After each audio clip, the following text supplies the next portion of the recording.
ఓం సాయిరామ్. ఈరోజు సాయిబాబా పారాయణంలోని గయయాత్ర హేమాద్పంతి ఇంట హోలీ పండుగలో బాబాగారి మహత్యం గురించి తెలుసుకుందాము. మొట్టమొదటగా గయయాత్ర సుమారు 1911వ సంవత్సరంలో కాకాసాహెబ్ దీక్షిత్ తన పెద్ద కొడుకు ఉపనయనము నాగపూర్లో చేయాలనుకున్నాడు. సుమారు ఆ సమయంలోనే నానాసాహెబ్ పెద్ద కొడుకు వివాహము గ్వాలియరులో నిశ్చయమైంది. వాళ్ళిద్దరికీ బాబా షిర్డీ విడిచి ఎక్కడికి రారని తెలిసినా కూడా ఎంతో ప్రేమతో వాళ్ళు బాబాను ఈ శుభకార్యాలకు స్వయంగా రమ్మనమని బలవంతం చేశారు.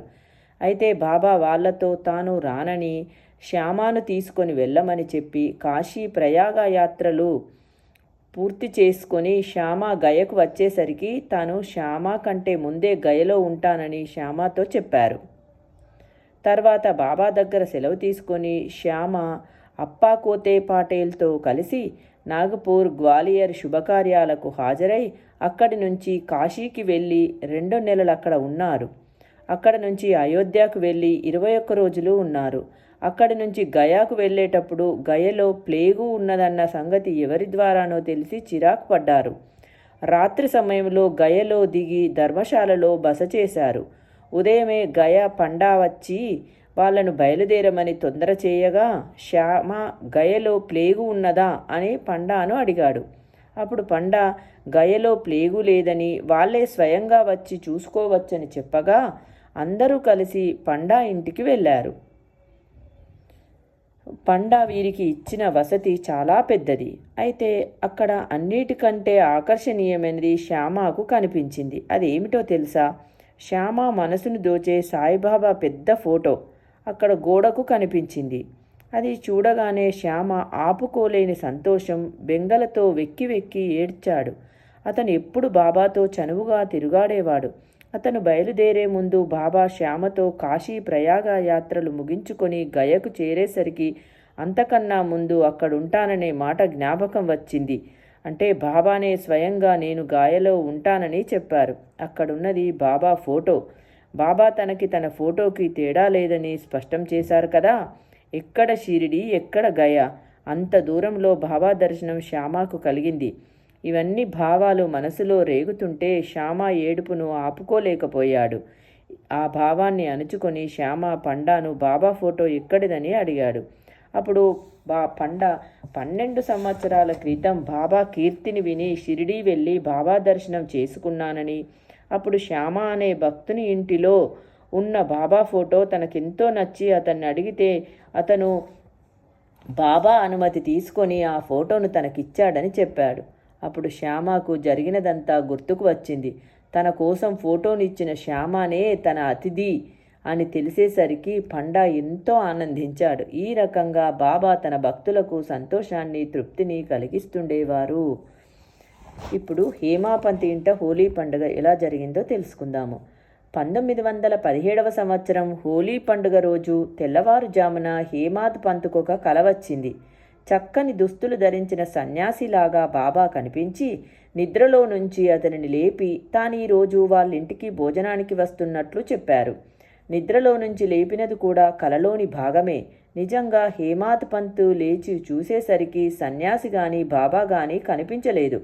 కలను బాగా గుర్తు చేసుకోగా కలలో సన్యాసి చెప్పిన ప్రతి మాట జ్ఞాపకానికి వచ్చింది.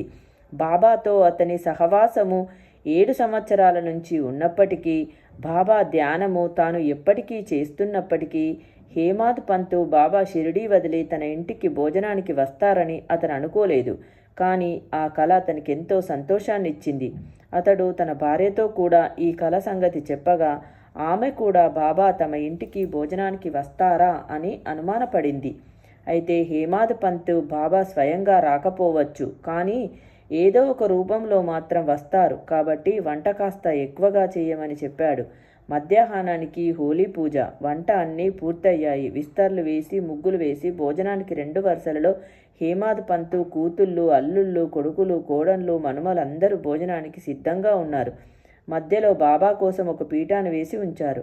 కుటుంబ సభ్యులందరూ వచ్చి కూర్చొని బాబా ఏ రూపంలో వస్తారోనని ఎదురు చూస్తున్నారు.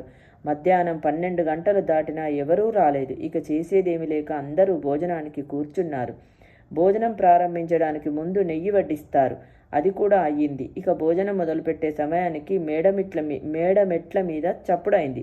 హేమాద్ పంత్ వెళ్ళి చూసేసరికి అక్కడ అలీ అహ్మద్ మౌలానా ఇస్ము ముజావర్ నిలబడి ఉన్నారు. వీళ్ళందరూ భోజనానికి కూర్చోవడం చూసి హేమాద్ పంతు భోజన స్థలం విడిచి వచ్చినందుకు బాధపడుతూ అందరూ ఎదురు చూస్తున్నారు. కాబట్టి హేమాద్ పంతును అతని వస్తువు అతనికి ఇవ్వడానికి వచ్చామని, కాబట్టి దాన్ని తీసుకుంటే తాము వెళ్ళిపోతామని చెప్పి కాగితంలో చుట్టి ఉన్న ఒక ఫోటోని ఇచ్చారు. హేమాద్ పంతు అది విప్పి చూసేసరికి అందులో ఒక చక్కని బాబా ఫోటో ఉంది. అది చూసిన హేమాద్ పంతుకు ఆశ్చర్యం వేసి మనసు కరిగింది. కన్నీటితో అతను ఫోటోలోని బాబా పాదాలకు నమస్కరించాడు.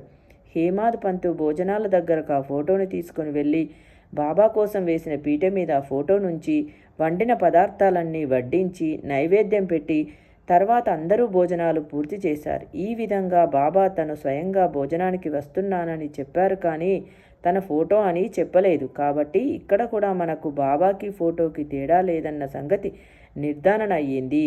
అసలు వాళ్ళు హేమాద్ పంతుకు ఈ ఫోటోని ఎందుకు ఇచ్చారన్న సంగతి 9 సంవత్సరాల తర్వాత హేమాద్ పంతుకు ఈ విధంగా వివరించింది. బాబా భక్తుడైన అలీ అహ్మద్ తన ఇంటిలో ఇతర యోగులతో పాటు బాబా పటం నుంచి నమస్కరించేవాడు. ఇతను తన భావమరిది నూర్ మహమ్మద్ అతని గురువు గారైన అబ్దుల్ రహమాన్ పటంనివ్వగా అతను 8 సంవత్సరంల తర్వాత ఆ ఫోటోను కాపీలు తీసి అందరికీ పంచిపెట్టి సజీవ ప్రమాణమంత కాపీని తయారు చేసి గురువుగారు మెప్పి పొందడం కోసం తీసుకువెళ్ళగా విగ్రహారాధనకు విముఖుడైన గురువుగారు ఇతనిని నిండు కొలువులో అవమానించి ఆగ్రహంతో బయటకు తరిమేశారు. దీనితో కలత చెందిన నూర్ మహమ్మద్ అతని దగ్గర నుంచి ఫోటోలు తెప్పించి సముద్రంలో కలిపేశాడు. ఆ సమయంలో కాలు శస్త్రచికిత్స నిమిత్తం బావమరిది ఇంట్లో ఉన్న అలీ అహ్మద్ బావమరిది సలహాపై తన ఇంట్లో ఉన్న యోగులందరి పటములను మేనేజర్తో తెప్పించి బావమరిదితో నీళ్లలో కల్పించాడు. 2 నెలల తర్వాత ఇంటికి వెళ్ళిన అలీ అహ్మద్కు ఎలా మిగిలిపోయిందో తెలియకుండా ఒక్క బాబా పటం మాత్రం ఉండిపోవడంతో ఆశ్చర్యపడి మళ్ళీ తన బావమరిది కంటపడితే సముద్రం పాలవుతుందన్న భయంతో ఇసుముజావర్తో ఆలోచించి ఆ ఫోటోను తగిన రీతిన పూజించగలిగిన హేమాద్ పంతుకు సకాలంలో అందచేసిరి. మొత్తం ఈ కథంతా బాబా ప్రేరణతోనే జరిగిందన్న దానికి నిదర్శనముగా ఆ ఫోటో రావడానికి ముందే బాబా హేమాద్ పంతుకు సూచనలిచ్చిరి.